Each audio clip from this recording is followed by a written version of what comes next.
How to attract a high quality man. If you're wondering how to bring a man to you to make him actually crave you, want to be with you, not only for the short term, but for the long haul, where he wants to commit to you, he wants to have a future with you and actually put a ring on it without him losing interest, pulling away, or just treating you like another friend with benefits situation potentially, then this is going to really help you. And today I'm excited to go into this with my friend Matthew Coast. We're going to dive in and explore this topic. So, welcome, Matthew. Hello. Thank you for having me. Good sir. It's always a honor and a privilege to be here. Yeah. Well, it's a privilege to have you on as well. And I am excited to really hear this part of your journey in your life because I know from what you've shared with me, you had sort of a up and down romantic life as well, where there's women you kind of wanted, but there's some blocks there, either on their side or on your side. And you never really got to the point of thinking about marriage, probably. I mean, I want to hear more about what you went through, but then having recently gotten married and actually found your woman. So I want to explore that journey and maybe you can help enlighten the women, take them on that journey with you as far as what was it like for you as a man with the other women you dated beforehand? What were some of the challenges that you found getting to that point of commitment and then leading to where you met your wife and what kind of drew you to her and led you down that path? Sure. You just want me to get started and talk about it? Yeah, just start from the beginning, start us from the struggle to the success. Okay, so the struggle, yeah, I've definitely had a lot of struggles and stuff. It's a long story, but I used to be in the military. I'm a combat veteran. I was in Iraq, and when I got out, one of the things that was really interesting about it was that when you come out of a situation and you have some kind of like trauma, right? Like which just about anybody that goes into combat comes out with trauma. What you do and what I was doing at the time was I was seeking something that was actually really familiar. And it might sound weird to think that I would go back to kind of traumatic situations as something that's familiar, but it's actually something that a lot of people do.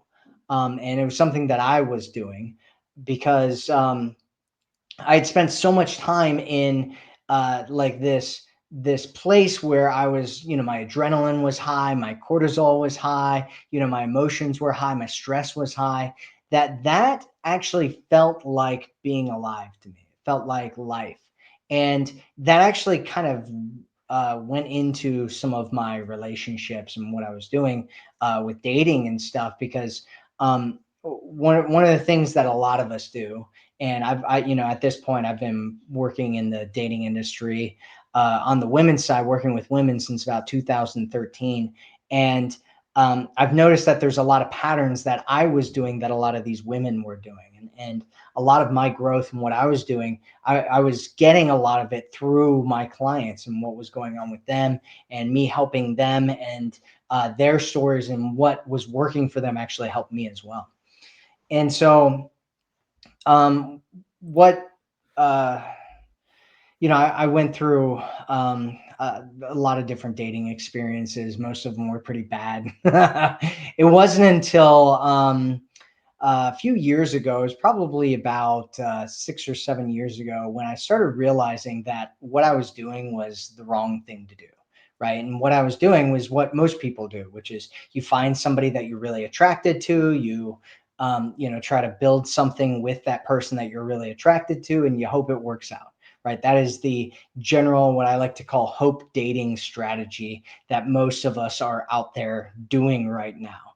Right. And one of the problems with that strategy is that the things that we're most attracted to, and the things that I was most attracted to, a lot of times are the opposite of what makes somebody a good partner in a relationship.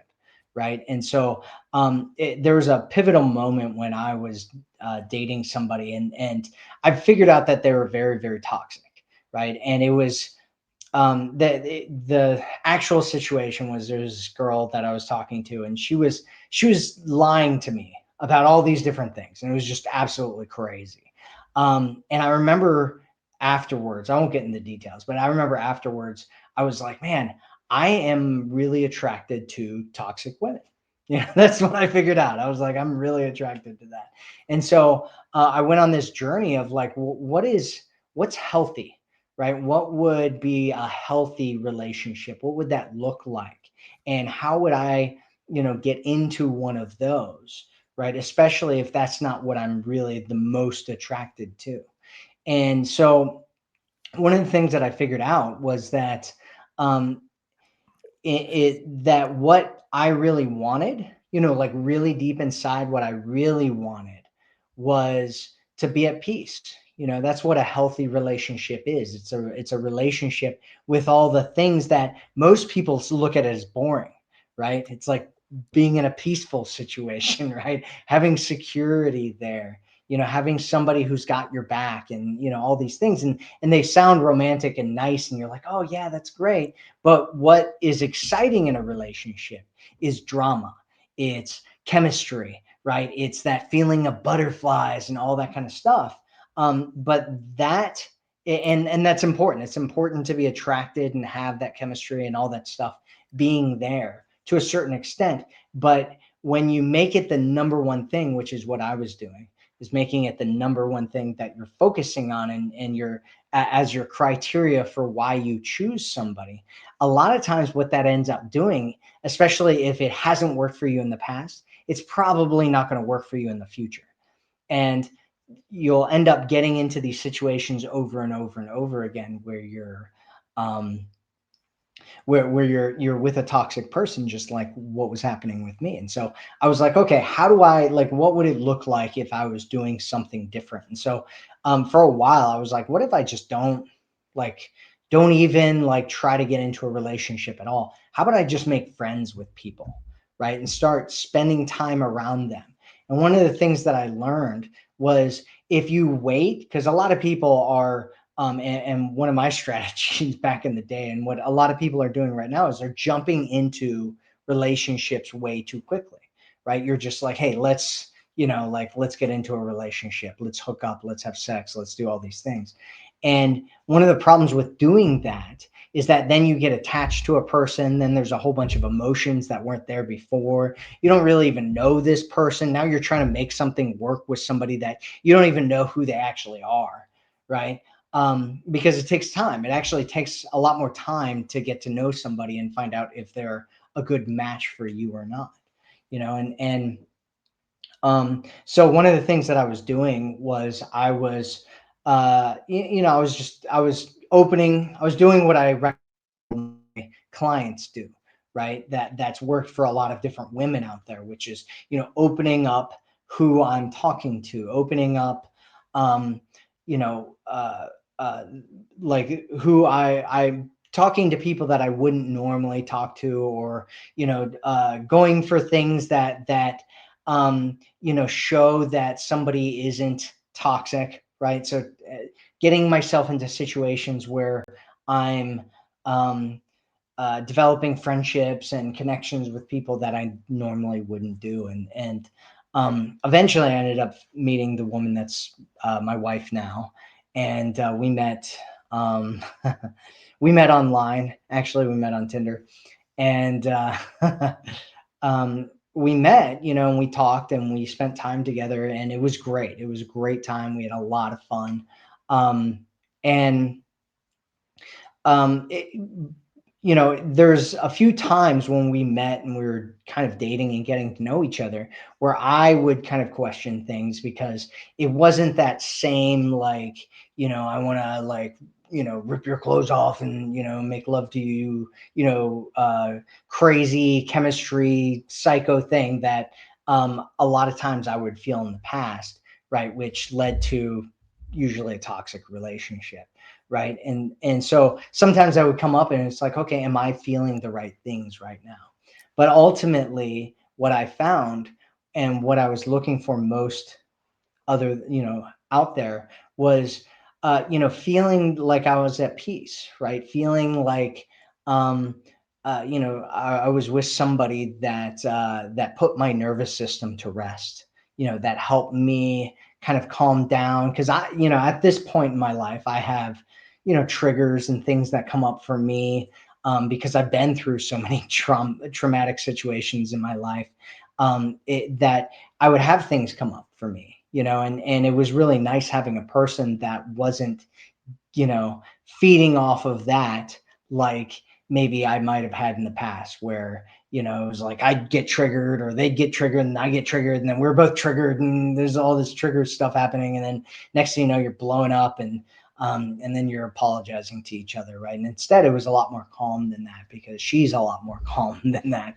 And being with somebody that doesn't have a lot of that trauma and stuff is actually really healing, and it was really healing for me. And it's, what I found was that, I was with somebody who was loyal, who was a good friend, who, had my back, who deeply cared about me, who wanted to put in the energy and effort that, I wanted to put in, so that we're, actually building something together. And, over time, it was like, this is amazing.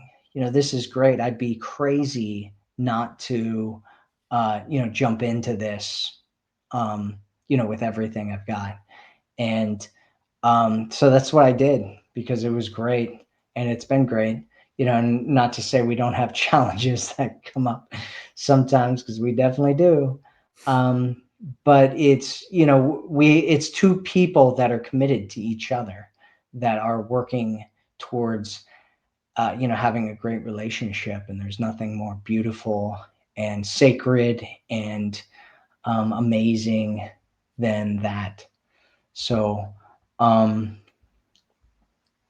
did I answer your question there, Yeah, Brody? no, that was awesome. And there was that was very thorough. It was great. And there's actually two big things I would be curious to go more into, which is um, your journey of kind of overcoming your own traumas that I think a lot of women have as a struggle as well. But I think before we get into that, I'm curious, because it's you just talked about it, this idea that she created peace for you, or she helped create a space for safety, for peace for you, so that when your triggers came up, it wasn't getting more activated. There wasn't this now her triggers coming up and the big fights and manipulation and messiness and pulling away and stonewalling, or all the things that can happen because of that. So I'm curious if you have any other specific examples or maybe situations that can illustrate that to the women listening, of how your wife created that, especially let's say in that period before leading up to marriage. How did she help create that feeling of safety for you in your relationship? Hmm. Sure. One of the ways that she did that was just by being calm, just being calm and relaxed. If you are out there right now and you are coming from trauma, right? Maybe you've had a bunch of trauma. Maybe you've been in an abusive relationship. Maybe you've been in, uh, you know, just challenging situations where you've got PTSD or something like that, where you get triggered by different things.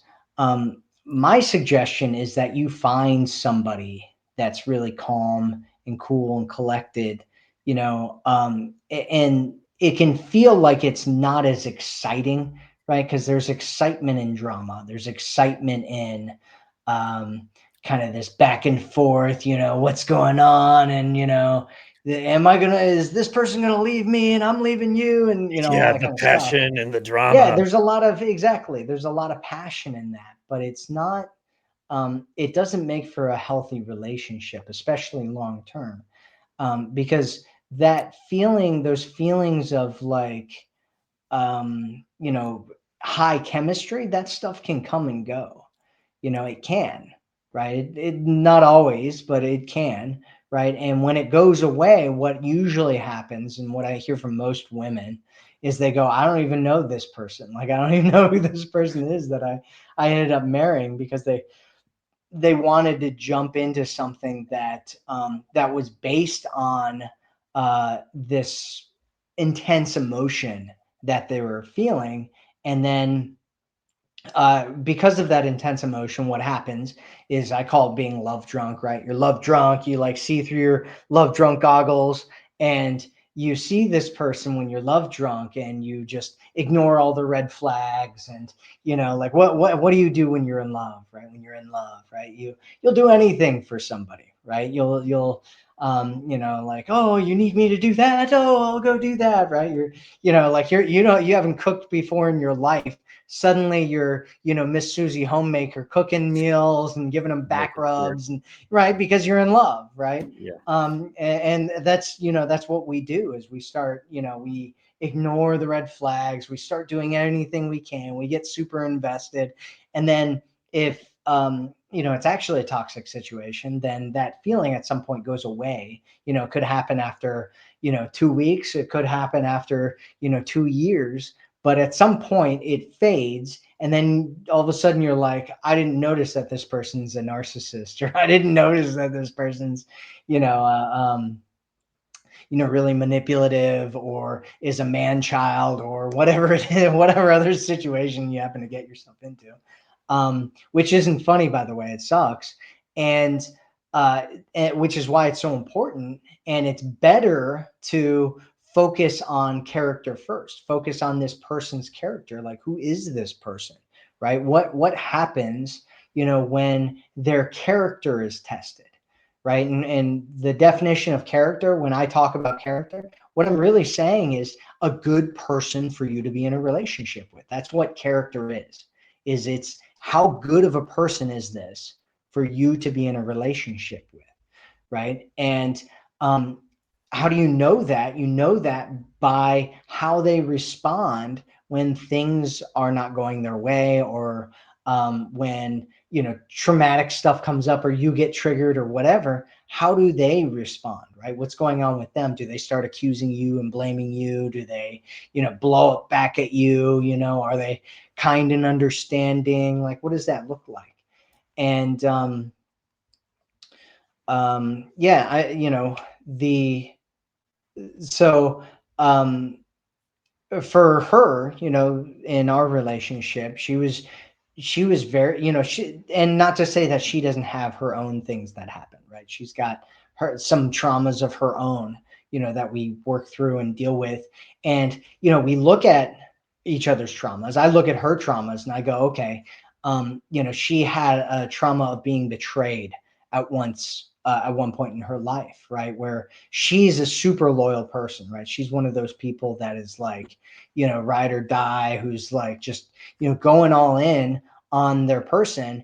And then when that person betrays her, right, it's like all of a sudden it's like, can I do this still, right? And so I do things to comfort that, right? Because I know that it's there. So if she ever has some kind of trigger that happens to her, I know what that's about, right? And I know what I have to do. I have to come over to her and hold her and be like, hey, I'm not going anywhere, or like everything's okay, or like I love you, and I got, start kissing her, and making her feel all right, and caring for her, because we all have things that come up for us.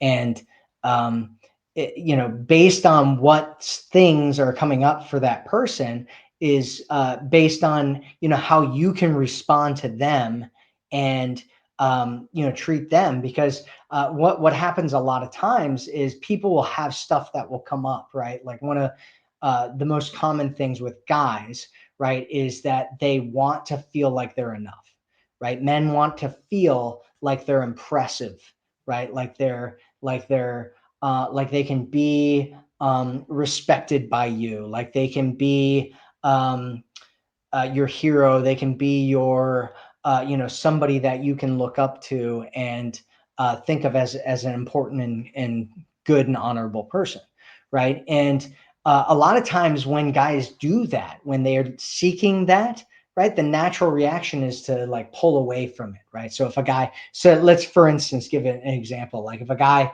you go on a date with a guy and he's trying to impress you with his resume, he's talking about these people that he knows, or how good he is at his job, or whatever, right? The typical thing that a lot of people do, especially nowadays, is they'll like compete, right? So they'll be like, oh, well, let me show you my list of impressive things, right? But that's not what he's looking for, right? What he's looking for is to be honored, to be respected, to be, told that he is impressive, right? That's his need, his deep emotional need that he's seeking in that moment.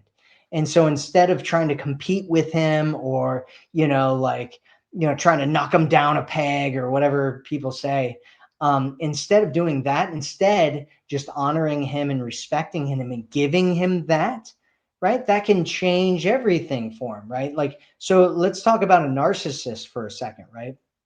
So narcissists are people with massive egos, right? Who um, feel like they need like just massive amounts of respect, right? So much that you can never give it to them enough, right? And if you're talking to a guy and he is trying to be, impressive to you, and you give him some respect and you show him that, right? Most guys, what they'll do if you give them that, right? Most healthy people, what they'll do is they'll calm down and they'll be like, she sees how amazing and wonderful I am. So I don't need to try to impress her anymore. Now I can start focusing on her and talking to her because I know she already respects me and thinks highly of me. So it's easier for me to let down my guard and suddenly give to her, right? If you're a narcissist, though, that'll never end up happening because that narcissist can never get enough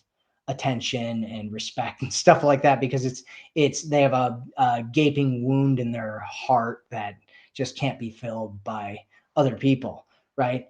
But for most people, for most guys, you can just give that to them, and then it'll relax them, they'll calm down, and then they'll start focusing on you, they'll start focusing on connection, they'll start asking you questions, they'll start, doing all these things that you want him to do anyway, but he's having a hard time doing it because he's not even sure if you really like him or not. But when you show him that you respect him, you're showing him that you actually like him in a deep emotional way, right? And it's really, really powerful.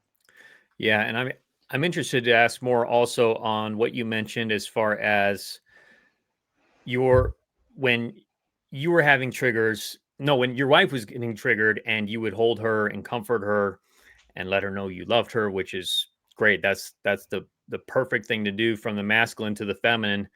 And then you also mentioned the feminine showing respect and admiration, honor for her man, for his masculine core, which is that's the feminine gift, really.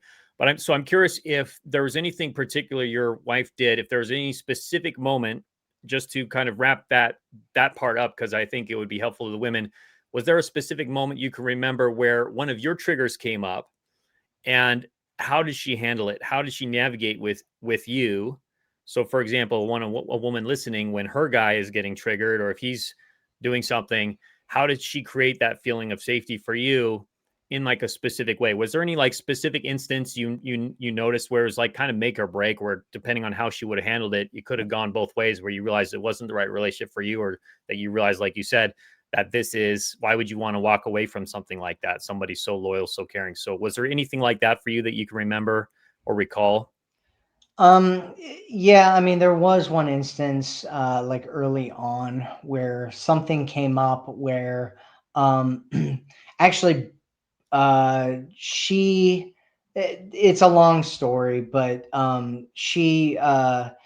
it was this instance where she kind of took somebody else's side, right, over my side. It was like the very beginning of our relationship, where she took somebody else's side, and it was kind of a make or break moment. I was ready to just walk, like totally. I was like, at the time, I was like, hey, I gotta go. I can't deal with this. Like, if you're gonna take somebody else's side without even like talking to me about it, it's a problem. But she like I ended up leaving, and then she came and was like, "Hey, like, I'm really sorry about that. You're right. Like, you, uh, like, I shouldn't have taken that guy's side because, I mean, I don't have all the facts, and, I know I screwed up and all that kind of stuff, right? And so, that's an instance where it kind of worked out when it was teetering. Like, honestly, at that point I was like, I don't know if I want to do this or not, but she like really reassured me with that she would never do that again, and that her own stuff came up, right? There was another instance where something came up for me and I started freaking out, and she was just like calm. I was expecting her to, like, I was saying weird things and doing weird stuff, and she was just kind of like looking at me, like, she was like, what's going on right now? And I was like, like, what happened for me, because I was used to, at the time, I was used to, like, I get triggered and then I say these things, and then you get triggered and then you say things, and it's this back and forth thing. And Mm-hmm. she wasn't playing into that, right? And she's not as intentional about this because she hasn't studied this, for decades like I have. Um, but but what she was doing was actually an interrupt, right? She was doing a pattern interrupt, right? Where I'm in my normal pattern of, getting triggered, and she's like, what are you doing? Like, what are you talking about? And so, for what I mean, so And you don't suddenly think I that was was like, because of any language barrier? possibly. It's possible. Yeah. But I was like, yeah, what am I doing? Yeah. Right. And I'm like, like, what I mean? Like, she's not freaking out. And, what I mean? I shouldn't be freaking out either, because there's no reason to freak out here.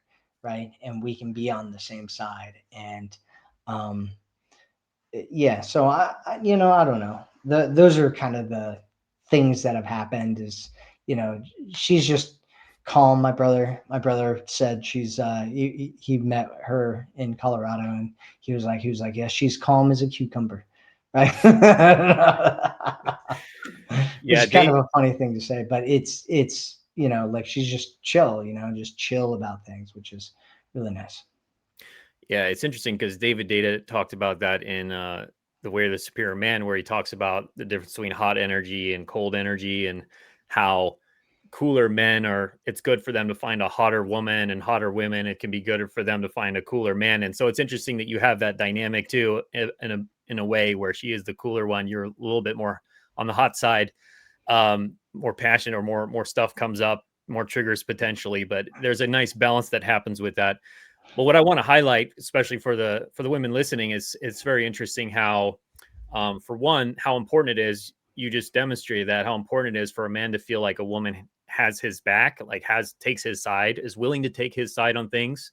Because there's another side of the coin which I want to address after this, which is, well, how do you deal with, if your man is a narcissist, if he doesn't really care for you and you just are now taking his side for everything and he gets to abuse you? So we want to talk about that as well. But the general principle, if you're dealing with a healthy man, is like, yeah, taking his side, having his back, not speaking bad to him about others. And if there is something that comes up, that you're willing to, in a way, come to him first potentially, or at least get his perspective objectively on the situation before you jump to conclusions, before you start assuming that everything you heard is true and it's a specific way and these were his specific intentions, when you don't really know. And it's very hard to actually determine what's going on in somebody's heart and mind at all times. So you want to ask, and you want to have a respectful conversation about that generally. And then the other thing she did, which is, I think, really powerful, is she apologized. So she was willing to own, in a way, her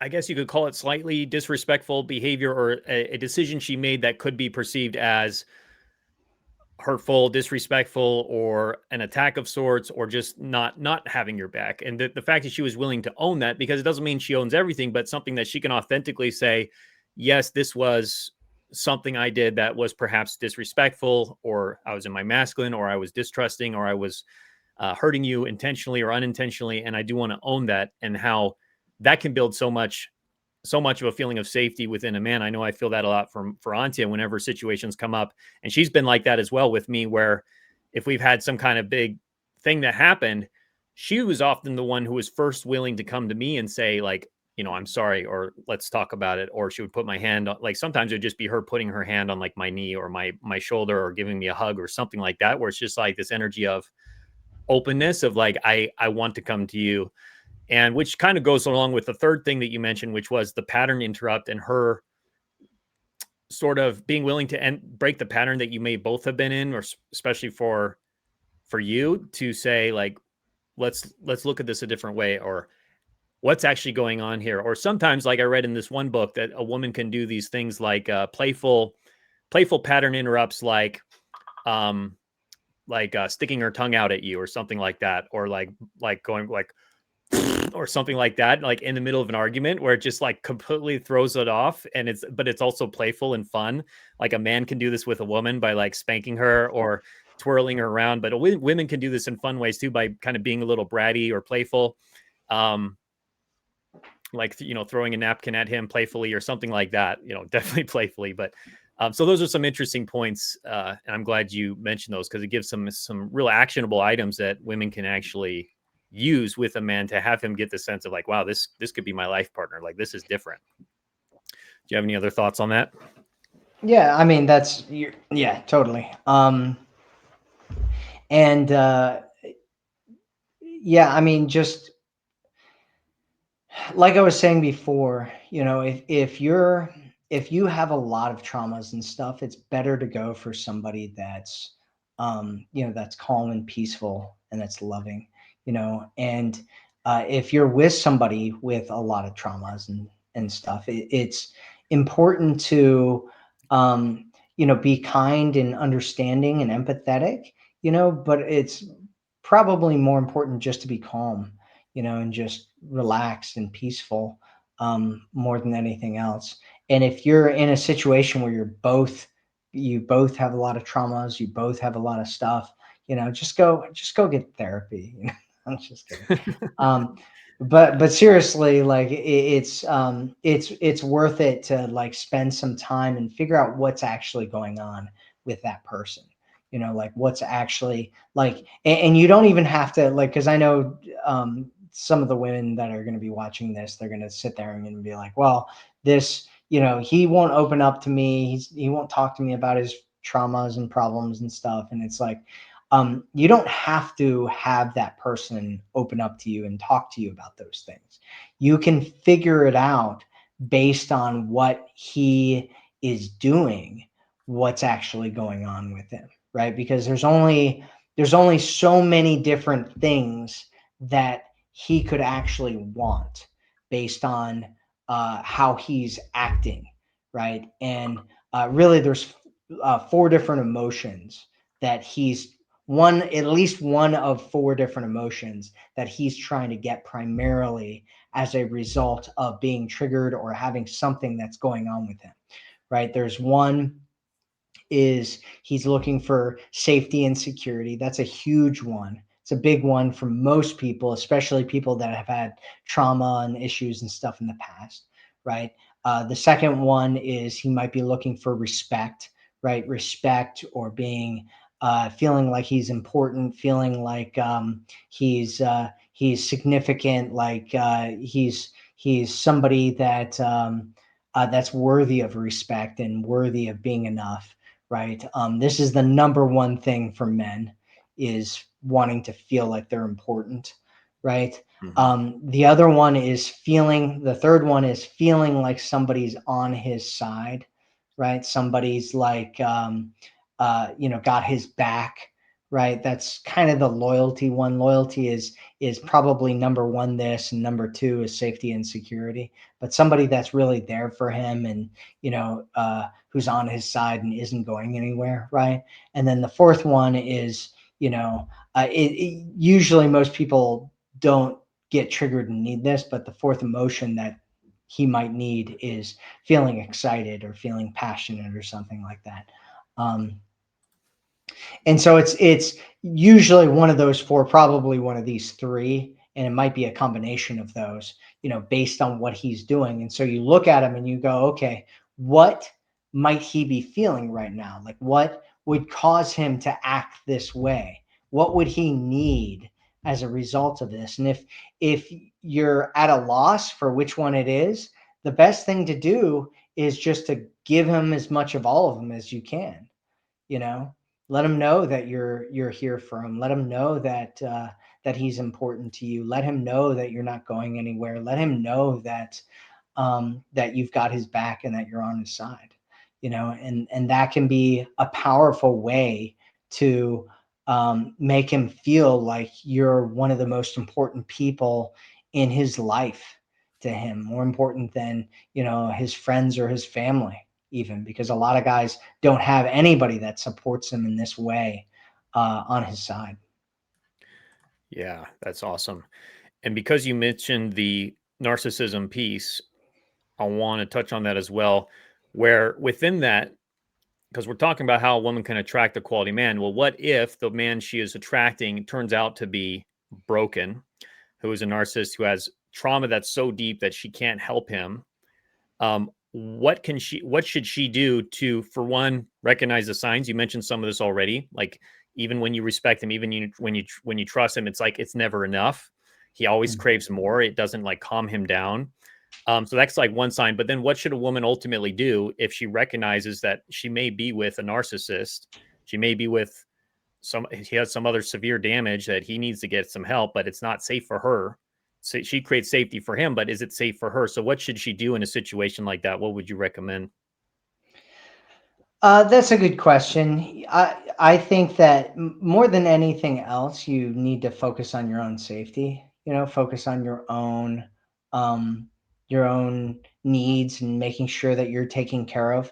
One of the challenges is that usually people don't figure out that somebody's a narcissist until they're months or even years into a relationship. I was talking to a woman the other day who is she'd been married for over 50 years, and she's finally getting a divorce to this guy who's a raging narcissist, right? And she just never figured it out, right? Because she, 50 years ago, I don't even think that term was being used at all.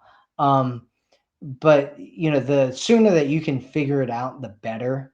And so my recommendation is that you figure out ways to find out what's going on with this guy, and the best way to do that, in my opinion, is to um, tell them no, right? Because people's character doesn't come out when they're getting their way, when everything's fine, when everything's happy, and la di da, right? You're both totally in love, right? I have women sometimes that'll be like, oh, like, we don't ever fight in our relationship. We never have any arguments or disagreements or whatever. And I'm like, are you sure you're not like like avoiding it right now, which is what they usually are doing. And then 6 months down the road, they're like, oh, we're getting a divorce right now, and I'm like, oh, like, you guys, you have to talk about things. It's okay to have things that you want and things that you're unwilling to accept and things that you need to talk about, because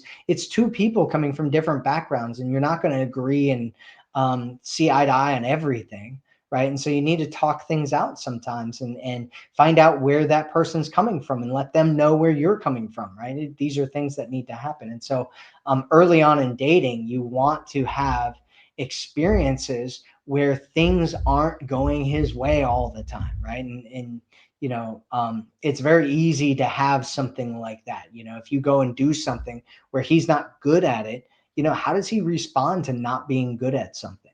Right? If he's trying to push things too fast with you and you slow him down, how does he respond to being slowed down, to being told no?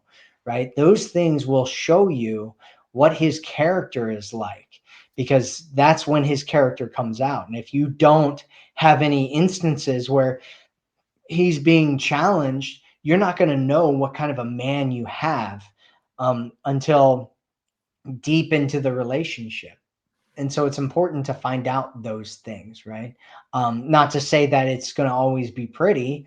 Like, sometimes, like, we get frustrated, we have challenges, we break down and stuff like that. The question is it something that you can deal with? Is it something that ultimately you can build with, or is it something that will absolutely wreck you and ruin your relationship and destroy your life and you know destroy your self-esteem? Right? It's one of those two things. And if it's something that's going to destroy you, because I'm not a huge fan of the word narcissist. It's really popular, but I'm not a big fan of the term. What I am a fan of is is this a person that you can be in a relationship with, right? Is this somebody that you can have communication with, that you can talk to, that you can have challenges and disagreements and arguments with, and it doesn't blow up, and he doesn't threaten the relationship, and he's not blaming you constantly and all that kind of stuff, right? um, is this somebody that you can do those things with? And you want to find that out as soon as possible. And if it's somebody that you can't, then you have to figure out a way out, right? You have to get out of there as quickly as you possibly can and as safely as you possibly can. And there's a lot of resources online. You can talk to us about it, and we can help you figure out what to do. Yeah, that's great. And it's basically what I would recommend as well. One thing I would add in that I've seen is for a woman to be vulnerable, like truly vulnerable with a man, is a great test of what kind of man he is as well. Like, how does he handle your vulnerability? How does he handle your open heart when you're simply sharing with him your authentic feelings, your authentic desires? Like, what does he do with that information? And then, like you said, over time, we're looking for, is he showing care for your heart or not? Like, is he really showing up for you? Is this like a reciprocal relationship in that sense where he is wanting you to feel safe as well, wanting you to feel peace? Or is it just, it's just all about him and it's just all about his needs, and you're left in the dust? Or when you say how you feel, he doesn't care? Or like what you said, like when you say no, which I would say that one, I caution women sometimes to be careful about that often, because it can also come across as being disrespectful to just simply say no and kind of deny his requests or deny his leadership or his direction. However, that can be done, and I'm sure you would elaborate on that as well, as like in a feminine way to like share why it's a no, or how she feels about the situation, or make an alternative request and see how he handles that. Does he? It's again, it's this test of, is he showing care for you or not? Like, does he want to hear your desires, your feelings, or is he just bulldozing over it and having it move from a healthy kind of leading and following relationship to more of a um, controlling and not subservient? Not subservient. That's not even the word I'm looking for. Where a woman is just simply just giving away her power completely and being overridden, and not having any kind of say in it, not speaking up. Um, I don't know why the word's not coming to me, but yeah, so it's really powerful and important. And yeah, this was a very valuable, interesting conversation, Matthew. Thanks for giving us the background in your journey with your wife. I think that was interesting to me personally, but I'm sure the women got a lot out of that as well. And if someone wants to learn more, how could they find out more and follow you? Yeah, just search Matthew Coast. That's the best best thing to do. You can find Matthew Coast just about anywhere. You Google me, or you go to matthewcoast.com, or you you'll find my stuff. I've got a great quiz you can take. You can get a free call with my team if you need help with your specific situation, and I've got lots of programs and stuff you can check out as well, and videos and free content. Yeah, awesome. Awesome. Thanks, man. And we will talk to you at a later time, everyone. Thanks for watching.